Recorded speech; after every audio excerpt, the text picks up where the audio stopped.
Tengo 82 años y mi esposa murió hace 3 años. Estuvimos casados 54 años. La gente en el funeral dijo que tuvimos una buena vida juntos.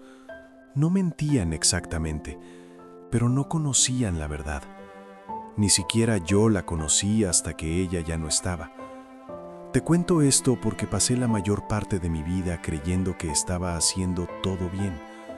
Trabajé duro, proveí, fui fiel. Pensé que eso era suficiente. Pensé que eso era el matrimonio. Me equivoqué. Cuando conocí a Catherine, yo tenía 26 años.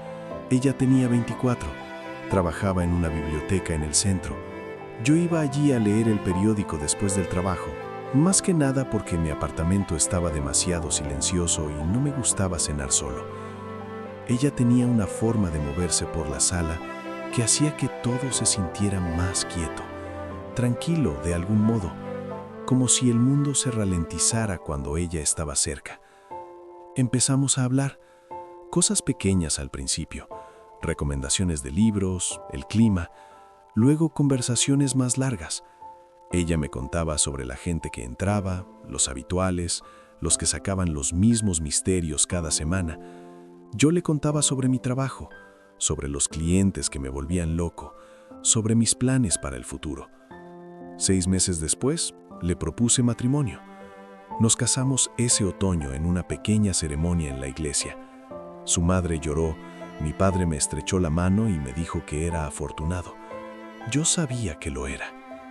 En aquel entonces yo tenía un plan: casarme, comprar una casa, criar hijos, jubilarme con comodidad. Eso era lo que se hacía. Eso era lo que hacía todo el mundo. Yo hice todo eso. De verdad que lo hice.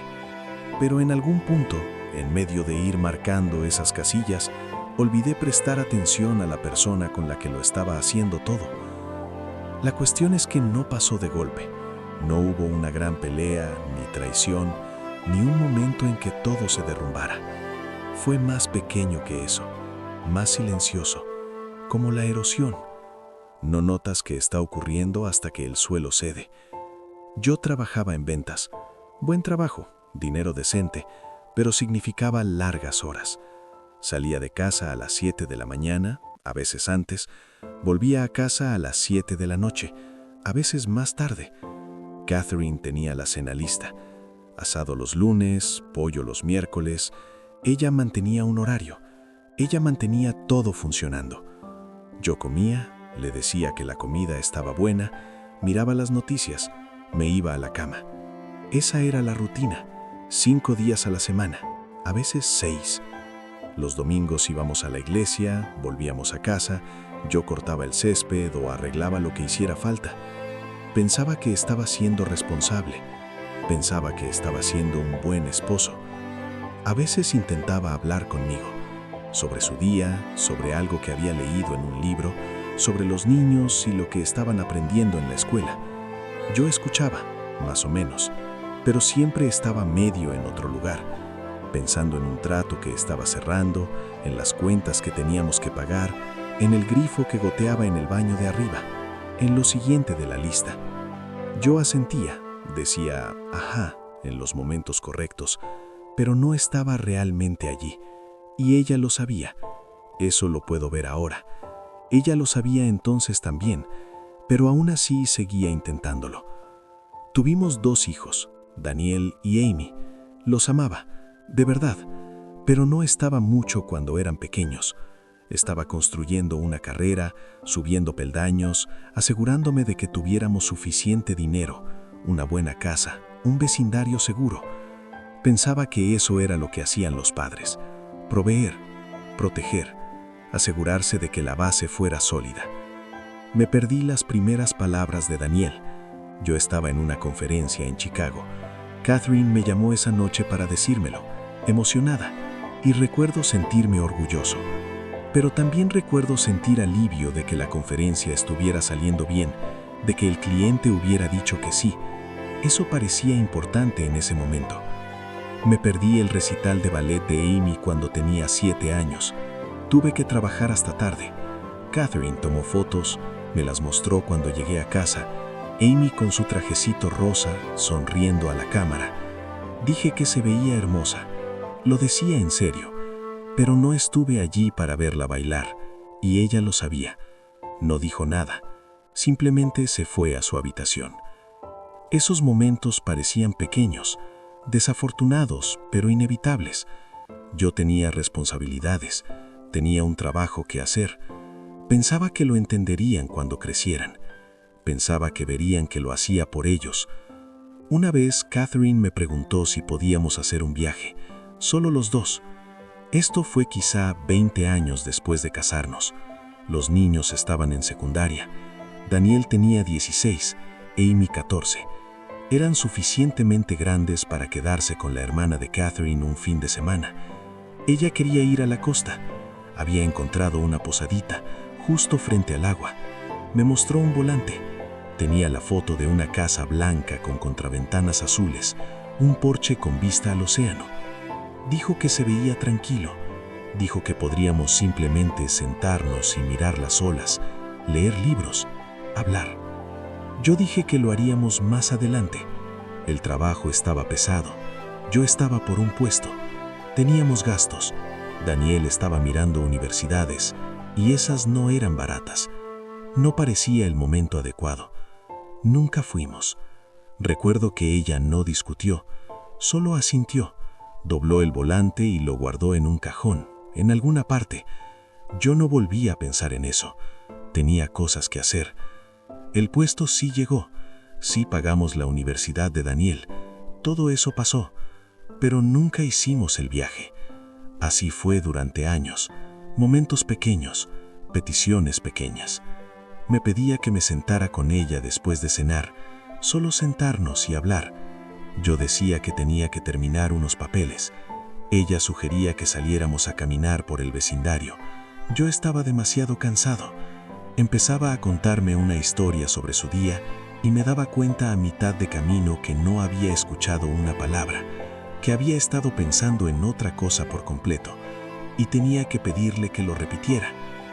Con el tiempo, dejó de repetir cosas. Yo pensaba que teníamos tiempo.